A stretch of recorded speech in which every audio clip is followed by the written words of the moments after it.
2020 yılı 20 mart Cuma günü Şarkı Türkistan İnformasyon Merkezi Abdücelil Qarqashning riyosetchiligida zo'r ahamiyatga ega nikah murosimi o'tkazildi. Murosim Doktor Ali Topchik apandining mo'ngluq Qur'on tilovati bilan boshlandi. Orqadan islomiy qoida yo'sin bo'yicha nikah o'qildi va yigit qiz chin va'dalar bilan bir-biriga halol hamrohlardan bo'lishdi.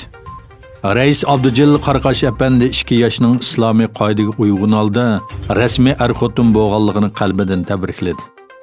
Reis Abdücelil Qarqash bu nikah murosimining muhim ahamiyatga ega ekanligini ifodalab mundaq dedi. Markazimizda yillardan beri har xil to'y markalari o'tkazilgan bo'lsa-mu, ammo bugun markazimizda tunji bo'lib bir juft Uyg'ur yoshining nikah murosimiga sohibxonlik qildim. Xitoy dunyoga tahdid silayotgan Uyg'urlarning naslini quritishga uringan paytda yot ellarda bir butun oila qurishning o'zi vatan uchun qilingan bir muhim kurash. Nikohi o'qilgan yigit Anvar Hakim va qiz Muyassar Ubul yurak so'zlarini izhor qilib bundoq dedi. Bizga o'xshash vatansizlikning dardini yetkichi tortib, musofirchilik dardida ko'yayotgan barliq qarindoshlarimizga salom yo'llaymiz. Bizga otadorchilik qilib qutlug' kunimizda bizga qarindoshlik mehrini yetkazgan, bizni yolg'iz qo'ymagan boshda Abdücelil tog'imizga, Ali Topchik apandiga va qarindoshlarimiz Abdusalom va Yosinjonlarga ko'pdan ko'p rahmat aytamiz.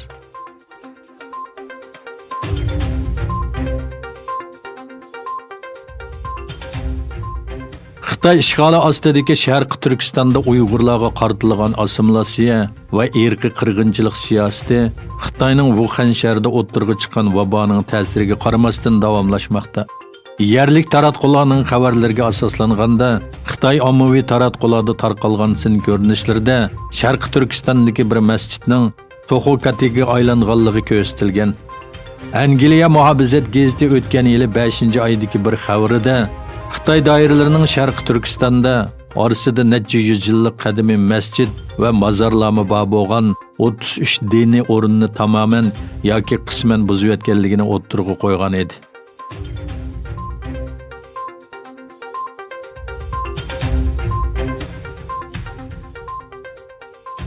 Amerika prezidenti Donald Trumpning yangi tipli koronavirusi Xitoy virusi deb atalishdan kelib chiqqan talash-tortishlar davomlashayotgan bir paytda texmi ko'p amerikalik parlament a'zolari Xitoyning amaliy ahvolini yoshirib, dunyoga vaboning tarqalishiga sabab bo'lganligi uchun hisobga tortilish kerakligini aytdi. Florida shtatlik Jumhuriyatchi Kengash palata a'zosi Marco Rubio 19 mart payshanba kuni Twitter hisobida yo'llagan uchurida Amerikaning ko'z oldidagi masalalarni bartaraf qilgandan keyin Xitoyning mas'uliyatini surishti qilish kerakligini aytdi. Rubio so'zida yana Wuhanda virus yangi o'ttirg'i chiqqan mezgilda Xitoy virusining tarqalishining oldini ola oladigan muhim uchurlarni oshkorlashni rad qildi dedi. U yana hozir diqqatimizni davlatimiz duch kelgan qiyin masalalarni hal qilishga qaratayli. Lekin bularni bartaraf qilgandan keyin Xitoyning qilmishidan hisob olishimiz lozim deb ta'kidladi.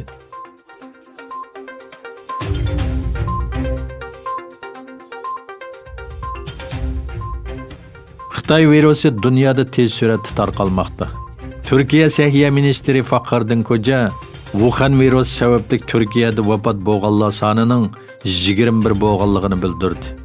U 21 mart kechda Twitter hisobida bayonot e'lon qilib, o'tgan 24 soatda 2953 shubhali kishi tekshirildi. 277 kishining yuqumlanganligi bayqaldi. Bemor soni 947 ga yetdi. Yaşanğan bemorlarimizdan 12 nafar vafot bo'ldi. Bugungacha jami 21 kishidan ayrildik dedi. Xitoy virusining ta'siriga eng og'ir uchirgan Italiyada 24 soat ichida 793 kishi hayotidan ayrildi. Jami o'lganlar soni 4825 bo'ldi. Eronda o'lganlar soni 123 kishi eshib, jami 556 bo'ldi. Yuqumlanganlar soni 20610 bo'lib, 7635 kishi saqaydi. Amerikada Xitoy virusi bilan yuqumlanganlar soni 19624 kishiga yetdi. O'lganlar soni 260 nafar. Amerikada 24 soat ichida 5302 yuqumdor bayqalib, 50 kishi hayotidan ayrildi. Yana bir tarafdan İsrail bosh ministri Netanyahu davlatida Xitoy virusi sababli 10 minglagan kishining o'lishi mumkinligini aytdi. Shuning bilan birga Isroiliya va Finlandiya qatorliq davlatlarda Xitoy virusi sababli tunji o'lim voqeasi ko'rildi. Nigeriya qatorliq bir qancha davlatda tunji yuqumdor bayqaldi.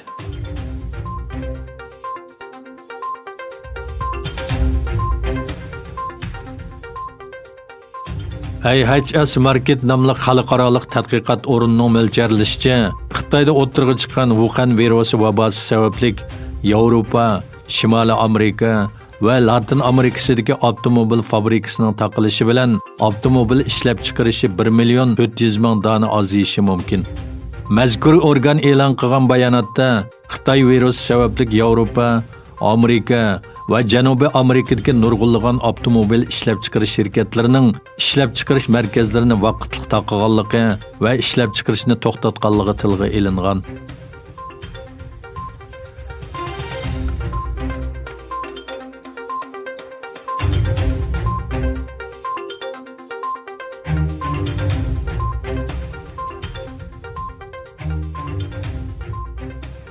Miraj kechisi xayrlik bo'lsin. Osmon darvozalari ochilib, olamlarga rahmat yoqqan Miraj kechisi munosabati bilan Uyg'ur televiziyasi Turkiya va Sharq Turkiston boshchiligida butun islom olamini tabriklaymiz va bu kechining yaxshiliklarga vasila bo'lishini tilaymiz.